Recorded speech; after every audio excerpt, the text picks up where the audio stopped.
এক গভীর জঙ্গলে বাঘ মামা আর সিংহ মামা খুব বন্ধু ছিল। একদিন তারা দুজন মিলে শিকার করে একটি বড় হরিণ পেল। কিন্তু কে বেশি মাংস খাবে তা নিয়ে শুরু হলো ঝগড়া। বাঘ বলে, আমি প্রথম ঝাঁপ দিয়েছি, তাই বেশি মাংস আমার। সিংহ বলে, আমি রাজা, তাই বেশি মাংস আমার। তাদের ঝগড়া দেখে গাছের উপর থেকে সব দেখছিল বান্দর মামা। সে নিচে নেমে এসে বলল, আহা মামারা, ঝগড়া করো না, আমি ভাগ করে দিচ্ছি।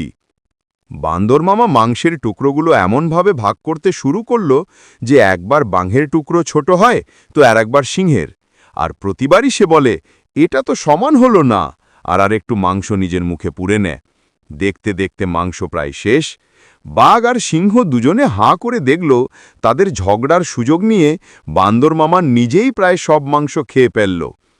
তখন তারা দুজন খুব লজ্জিত হল এবং বুঝতে পারল ঝগড়া করলে তৃতীয় পক্ষই সুযোগ নেয়।